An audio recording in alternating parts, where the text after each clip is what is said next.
हमारे सभी प्रजापति भाइयों को बाल योगी रौनक शास्त्री का प्यार भरा नमस्कार। आज बातों को आप लोग भूल गए हो, ये सिर्फ आपके लिए है। आप कौन है, क्या चीज है, आज मैं आपको बताऊंगी। किसी को मालूम है कि पहले इसी प्रजापति का नाम कुंभहार था। इस प्रजापति का नाम कुंभहार कैसे पड़ा, किसी को मालूम है? मालूम हो तो हाथ उठा दे। किसी को नहीं मालूम? मैं बताती हूँ। पहले जब प्रजापति सुबह को उठता था तो सबसे पहले धरती माँ का वंदन करता था। कहता था, हे सूर्य भगवान, हे चंद्रमा भगवान, हे जल देवता, हे वायु देवता, सभी को याद करते हुए कहता था, मुझे धरती की तरह धैर्यवान बनाना और सूर्य की तरह समय का पाबंद बनाना, चंद्रमा की तरह शीतल बनाना और जल और वायु की तरह मैं इस धरती के हर एक जीव के काम आऊं। मुझे ऐसा वरदान दो, मैं सबकी प्यास बुझाऊं, मैं सबके काम आऊं। हे ईश्वर, मुझे ऐसा बनाना।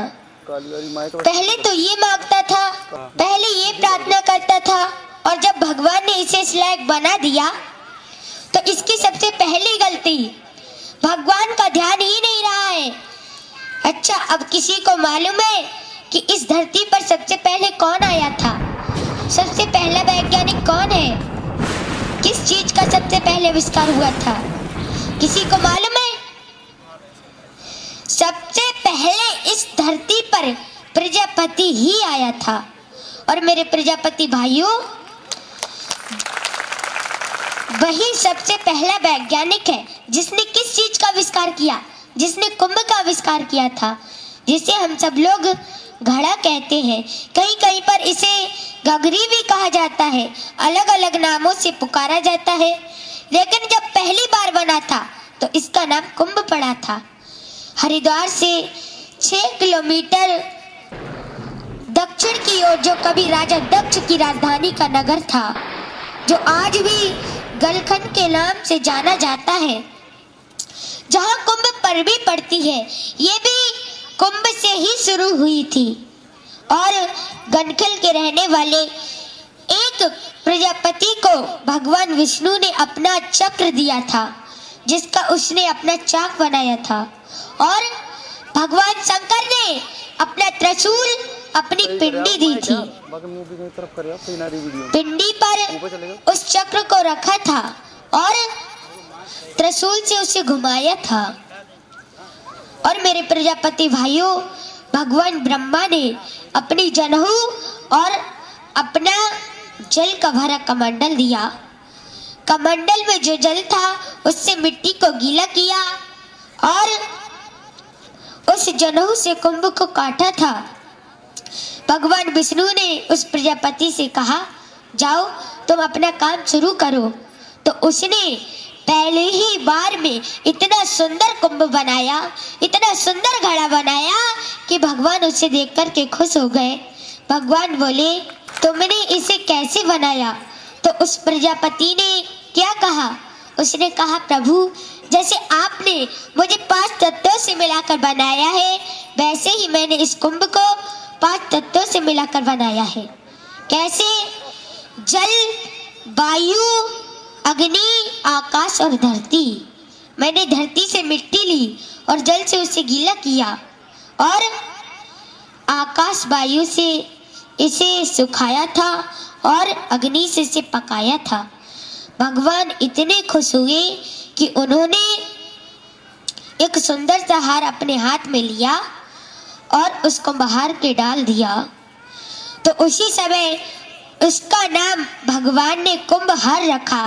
कुंभ का नाम पहले और हार का बाद में, दोनों शब्दों को जोड़ दिया तो हो गया कुंभहार।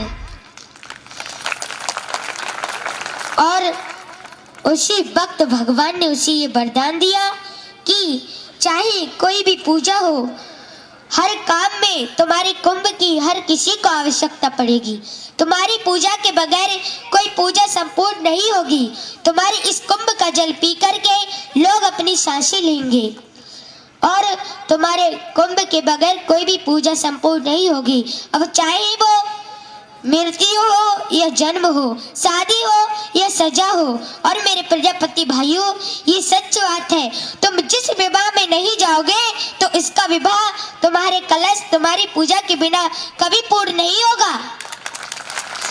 इसीलिए आप जरा सोचो, आप कौन हो, फिर भी आप भिखारियों की तरह जी रहे हो। अरे आपको नहीं मालूम है आप कौन हो? आप राजाओं के राजा हो और शेरों के शेर हो, इस संसार की जड़ें हो। जो एक बार हिल जाए तो पूरा ब्रह्मांड हिल जाएगा। और ये ब्रह्मांड कौन है? ये ब्रह्मांड आदि प्रजापति ब्रह्मा है। ब्रह्मांड भी प्रजापति ही है और इसके रचयिता दक्ष प्रजापति है। ये भी प्रजापति है, यानी कि ब्रह्मांड भी प्रजापति है और उसका रचयिता भी प्रजापति ही है। और मेरे प्रजापति भाइयों, आप फिर भी अपना सर झुका के जी रहे हो। आपकी एक छोटी सी गलती से आपको नीचे गिरा दिया गया है। मैं बताती हूँ, अगर किसी भाई को बुरा लग जाए तो माफ कर देना। मैं बताती हूँ, आज 20% तो प्रजापति मिट्टी के बर्तन बना रहे हैं और 80% रोजगार बंद कर दिया गया है। किसने किया है? फाइबर, प्लास्टिक, स्टील, लोहा ने। मेरे कहने का मतलब ये है कि किसी दूसरे के ऊपर निर्भय होकर मत जियो। अरे लोग तुम्हें नजरों में नीचा गिरा रहे हैं, इन्हें दिखा दो तुम कौन हो, तुम क्या हो। कैसे दिखाओगे? जब तक कोई अन्य जाति वाला तुम्हारे पास कुछ वस्तु लेने ना आए तब तक तुम उसे कुछ मत दो। और तुम्हारी जरूरत तो हर किसी को पड़ती है। कैसे? जब दीपावली का त्योहार आता है तो उस पर दियों की जरूरत पड़ती है, चिरागों की जरूरत पड़ती है और जन्म होने पर कलश की जरूरत पड़ती है, मृत्यु होने पर कलश की जरूरत पड़ती है। शादी विवाह में जब तक तुम्हारे कलश की पूजा और तुम्हारी पूजा नहीं हो जाती तब तक वो विवाह कभी संपूर्ण नहीं माना जाता। और मेरे प्रजापति भाइयों, यहाँ तक कि सरकार को भी हमारी जरूरत पड़ती है। कैसे? जो जेल में कैदी होते हैं, जो जल पीते हैं ना, वो इसी कुंभ में पीते हैं, इसी कलश में पीते हैं। इसीलिए उनको भी हमारी जरूरत पड़ती है। इस धरती पर हुए विश्व सर्वा रावण जैसे ज्ञानी, इस धरती पर हुए विश्व सर्वा रावण जैसे ज्ञानी, जो पी पी कर बड़े हुए हमारे ही घड़े का पानी। इसलिए सिर उठाकर जियो, सिर झुका के नहीं। तुमने अपनी पहचान अपने हाथों से खो दी है। तुम्हें नहीं मालूम है, जितने भी बड़े राजा हुए वो भी प्रजापति थे, जितने भी बड़े भक्त हुए वो भी प्रजापति थे और जितने बड़े दैत्य हुए वो भी प्रजापति ही थे। कैसे? दक्ष प्रजापति ये प्रजापति थे और ये पूरे ब्रह्मांड के राजा थे। और भक्त प्रहलाद को देखो, ये भी प्रजापति थे, ये भगवान के बहुत बड़े भक्त थे। इनके नाते हुए बलि, बलि बहुत बड़े दैत्य थे लेकिन बहुत बड़े दानी भी थे। भगवान के लिए इन्होंने 3 कदमों में तीनों लोक दे दिए थे और भगवान ने स्वयं इनके दरवाजे पर पहरा दिया था। इसीलिए हमें किसी से भीख मांगने की जरूरत नहीं है, बल्कि जो हमारे दरवाजे पर ब्राह्मण आए उन्हें भीख डालने की जरूरत है। मेरे प्रजापति भाइयों, आपको नहीं मालूम है, भगवान विष्णु जो थे वो बलि के दरवाजे पर ब्राह्मण का भेष धारण कर आए थे, क्योंकि बलि उस समय यज्ञ कर रहे थे। वो हो सकता है उन्हें दान न करते, इसीलिए वो ब्राह्मण का रूप धारण कर आए थे। जब उन्होंने ब्राह्मण को अपने दरवाजे पर देखा तो भीख डालने के लिए भाग पड़े और उन्होंने 3 कदमों में तीनों लोक दे दिए थे। वो खुद तो भिखारी बन गए और ब्राह्मण के लिए राजा बना दिया। इसीलिए आज हम ब्राह्मण को दान करते करते भिखारी बन गए वो सेठ बन गए, इसीलिए आज हम पर क्रोध करते हैं। अरे जगजननी के कारण आज हम पूज रहे हैं। हर घर में जब कोई पूजा हो, जब कोई हवन हो, तो पहली आहुति प्रजापति के लिए ही लगाई जाती है। इस आहुति के बगैर कोई यज्ञ संपूर्ण नहीं माना जाता। और इनके पुत्र है गणेश। गणेश तो हर पूजा में पूजे जाते हैं और सबसे पहले पूजे जाते हैं। अरे जागो मेरे प्रजापति भाइयों, जागो।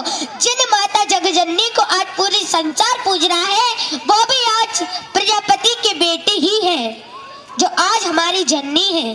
अरे उस मोदी को तो सभी नमस्कार करते हैं, उस मोदी को तो सभी नमस्कार करते हैं। करना है तो उस माँ को करो धन्यवाद, जिसके आगे मोदी नित्य दिन झुकते हैं। और बना रहा प्रजापति संगठन तो हम फिर से मिलेंगे, बना रहा प्रजापति संगठन तो हम फिर से मिलेंगे। ऐसा ही रहा हमारा तुम्हारा साथ तो हमारे आगे अच्छे अच्छे झुकेंगे। धन्यवाद रौनक प्रजापति जी। इस बेटी पुरस्कार दिया है, वो खुद अपने आऊंगा इस बच्ची को, जो